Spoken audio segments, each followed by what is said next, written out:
Welcome to Allie's Attic, where you never know what kind of surprise you'll find in my attic. I'm your host, Allie, and today my surprise is a country pop singer, songwriter who's beautiful, absolutely gorgeous, Chloe Caroline. Hi, Chloe. How are you?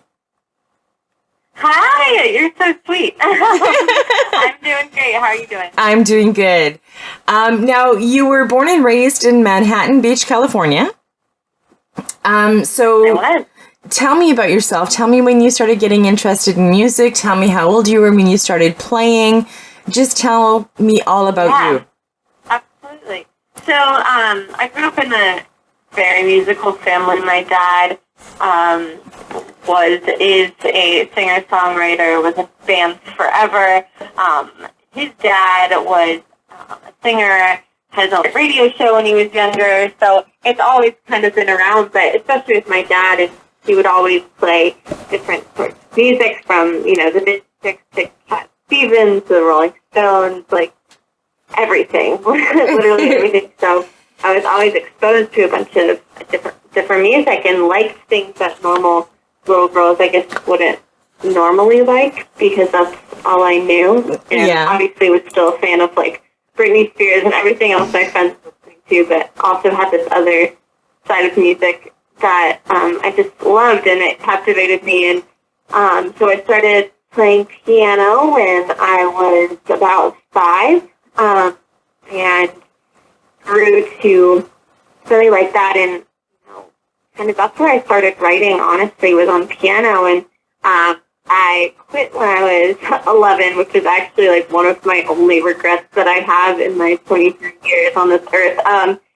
But I still kind of know how to play. It's just not, I don't have the theory that I used to have. But that's where I started. I grew up singing as well in choirs and church, just little plays and stuff. But other than that, wasn't much in the musicals. It was just singing around my house and making up songs for my little sister to make her laugh. And then, my parents realized, like, oh, she's actually, like, pretty good at writing melodies and, like, is way deeper in her lyrics than she means to be. And, I hadn't gone through anything, any relationships when I was 9, obviously. So God, I hope not. Talking about, Yeah. But it was poetry, right? And when I was about 11, I got really, really sick and had to finish my last 6 months of 6th grade at home and in and out of the hospital, and it was horrible. And so it was a really rough time, and I lost a lot of my friends, and just because I was pretty isolated. Yeah. And kind of music was therapy to me, and I began writing poetry and writing song lyrics and not even realizing I was writing song lyrics just because that was my way of coping. And, I would watch other, YouTubers, like other songwriters on there who expressed their emotions, and I would be like, I want to do that. I really want to do that. So I started to teach myself guitar, and because I quit piano, my dad was like, you're going to learn to play guitar yourself, and there's this thing called YouTube now, and there's tutorials, so if you really want to learn, you'll learn. And that was true, so I did. I sat in my bedroom and fiddled around, and I learned 4 or 5 chords, and wrote my first couple of songs on guitar with those basic chords, and to my surprise, they were pretty good. And then I would post them on Facebook and was getting a great response, surprisingly. It was just really for me. And then when I was 16, my dad was like, all right, Chloe, you're actually pretty good at this and people want to hear your stuff. So what do you say about, demoing 3 of your songs?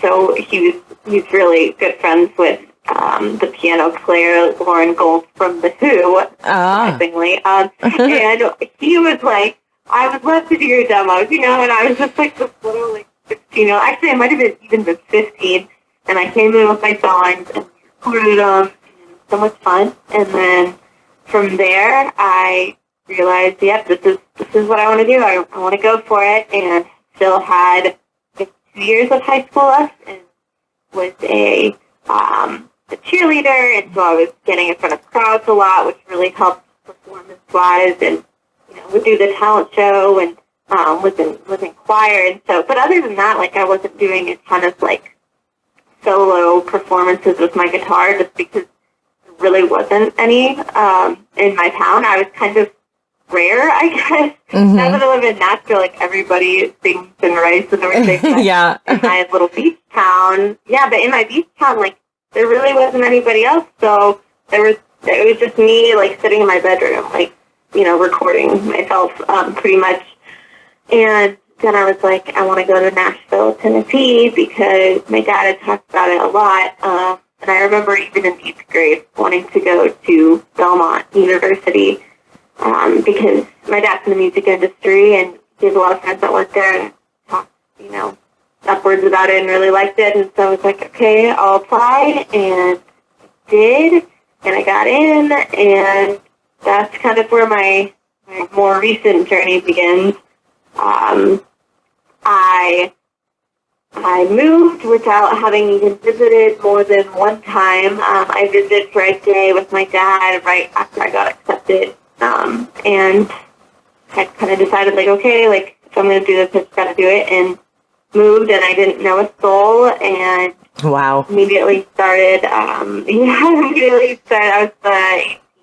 18, started doing a paid internship, and I would take the bus between classes to go learn about the business, and I was doing, I worked at Sun Records, Johnny Cash's label, and I was doing like their licensing stuff, just learning constantly, and trying to write as much as I could. And at this point, I had only really written by myself. Like I said before, like, there weren't really other songwriters that I knew that young where I grew up. So I was suddenly introduced to a lot of people that want to do the same thing as me. And so, what better way to learn than to collaborate? So co-writing is really big in Nashville. So I started co-writing more, meeting other writers, trying to connect as much as possible.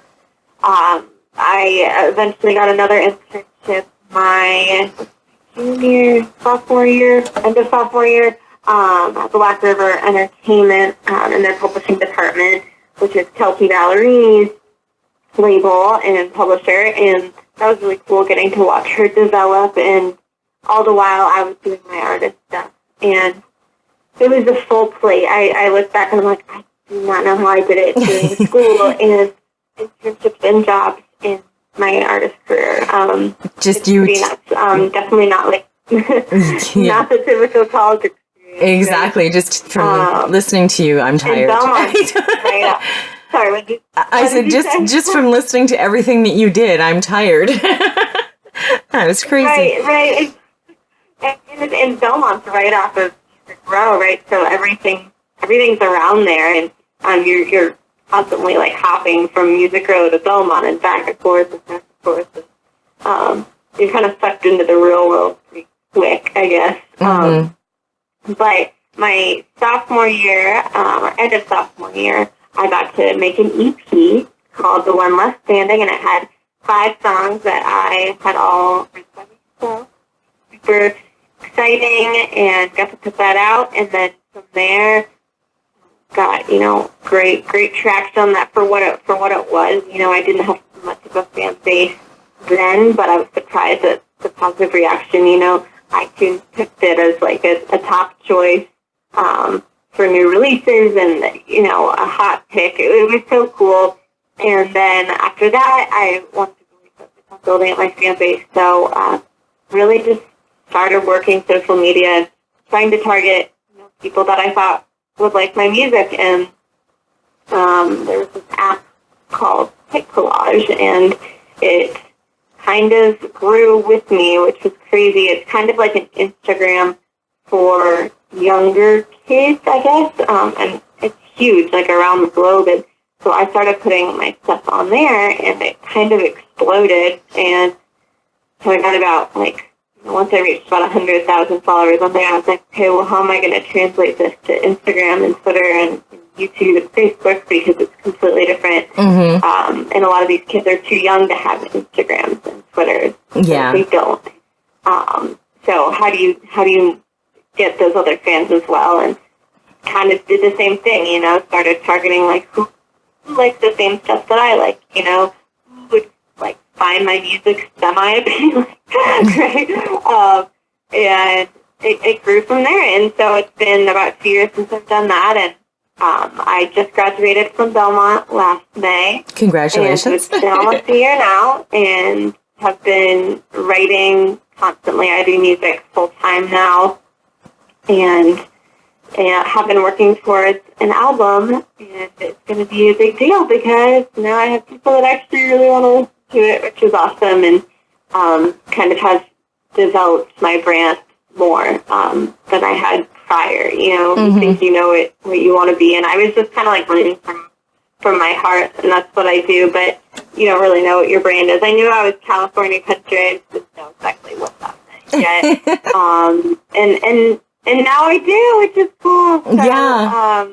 This project that I'm going to do is kind of going to be a sort of Michelle Branch meets, Sheryl Crow, Colby Calais, Fleetwood Mac sort of thing, if that makes any sense. Kind of with those early 2000s roots in a way, late 90s, and because back then that stuff would be considered country now, those old Michelle Branch songs, that sort of stuff, that's now considered country. So, and that's me. I grew up listening to them, and I also grew up in California, so I'm not truly 100% country. So, I'm going to rock what I got. Exactly. The beach. And, I have a lot of other influences as well. So kind of combining those worlds together, I guess. Well, and that's me. That's where I'm at right now. Well, and that's good. You've done a lot of hard work to get where you are. Some of the highlights, the BBC feature in November for BBC Somerset Country CMA Awards special. You were the only unsigned artist interviewed last Christmas, was added to the BBC holiday playlist. That's a huge deal. Oh, yes. It was so cool. And that happened through social media. That's how, I met this person. And he honestly just, I had followed him on Twitter and followed back. And that's how it happened. It from there, we kind of grew a relationship, which was really cool. Yeah, that is cool. And that's the best thing about Twitter, Instagram, and Facebook is the fan base that you can get and the people that you can meet and network with. Now, you wrote and performed a single and a video, Ready to Come Home, for the Lionsgate feature The Great Gilly Hopkins, which was directed by Oscar winner Steve Herrick. So that's quite an accomplishment. That was crazy. That actually happened when I was the movie came out this past year, but I wrote this song when I was a sophomore in college, and was kind of just given the prompt, and the director gave us the prompt, and I was like, all right, let me see if I can write something to it, and kind of just wrote it on my acoustic guitar, and didn't really think it would turn into anything, and then he ended up really liking it, and it happened. It was so cool. It's my first major motion picture that I got a song in, which is incredible. And it was the end credit. And then they ended up letting us make a music video for it. So, awesome. Crazy stuff. Yeah. Now, in the past 2 years, awesome. It is very awesome. In the past 2 years, you've built a base of 200K followers through strategic and direct fan interaction. The reason I want to touch on that is I think it's very important. I don't care how big of an artist you are. I think it's very important that it's actually you running your Twitter, Instagram, Facebook, and actually talking to your fans. Because I think it makes a big difference about how often they're going to buy your music. Yeah, absolutely. Yeah, and I mean, you're on fire.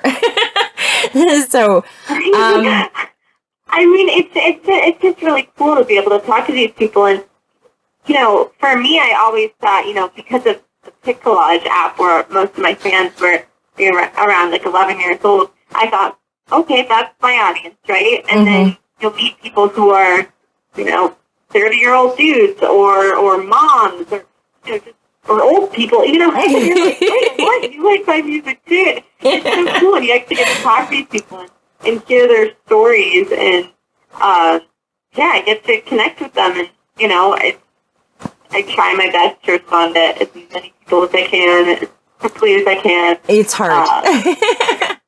It's like a full-time job, just answering social media, but it's awesome. It's worth it. Yeah, it definitely is.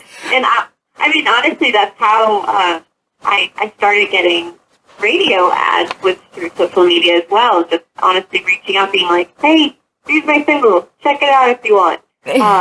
And slowly but surely, I get some radio stations adding it, and this past June, Radio Disney Country added my last single, Indian Summer, and that was cool. That kind of happened also through social media because I have been getting a lot of online radio traction, and then weirdly one of the stations that was playing it a lot, their program director, Radio Disney, sent it their way, and voila, it clicked and it happened, and they were gracious enough to add the record. To add it, to Radio Disney Holiday Playlist, yeah.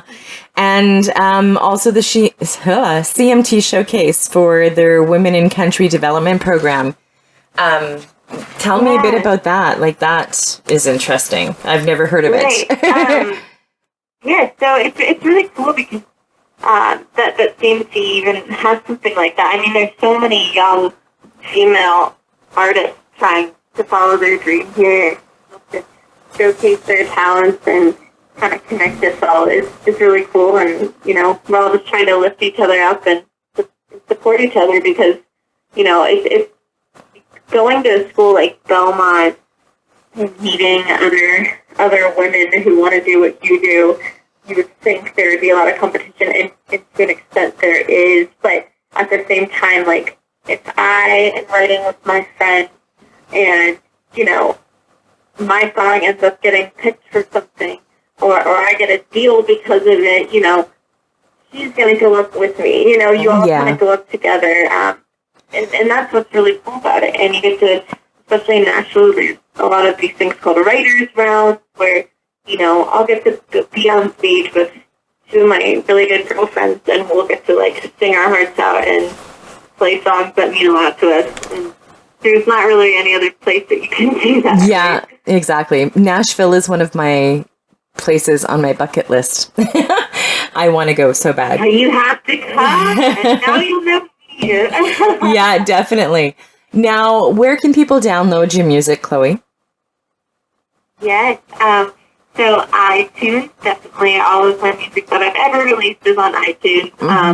My first EP, One Left Standing, and then I have 4 singles after that. Indian Summer, The Kiss Don't Lie, Ready to Come Home, and Last Christmas, which is a cover, of course. But you can find all those on iTunes as well as Spotify. Okay. And then my YouTube channel is also a great place to head. And your website as well, too. I'm going to put your website. Pardon? Your website? I will put your website up on my website, yeah. My website is just ChloeCaroline.com, and all those links are on there as well for social media, on my music, etc. It's the only, you know what, your bio is the only bio I've seen that has everything on it like that. I was very surprised. It's a very good bio. Yeah. Awesome. Now, what 2 songs? What 2 songs are we going to hear from you? So you're going to hear Indian Summer and The Kiss Don't Lie. And that features, I'm going to make you say his name. Yes, Ben Egebrecht. He wrote it with me. I was like, no way, I'm touching it, even though I said it right the first time. I'm like, nah, I'm going to screw it up. Well, Chloe, thank you. Thank you so much for coming on my show. You sound like you would be totally cool to hang out with. You just sound like a sweetheart. I wish you all the best. Thank you so much. You're welcome. And if you... Well, thank you for having me. It's so much fun that I get to do this. Yeah. And I bet you took Twitter, right? Exactly. Twitter is the place to go. And if you win an award, if something big happens, definitely contact me on Twitter. Yep. This isn't a one-shot deal. Anytime you want to come back on, if something big happens that you want to share, you definitely can. Alrighty? Absolutely. Okay, and thank you again. And yeah, bye. Thank you. Bye. And thank you for joining me on Allie's Attic. Keep checking my website because you never know what kind of surprises you'll find in my attic. Cheers.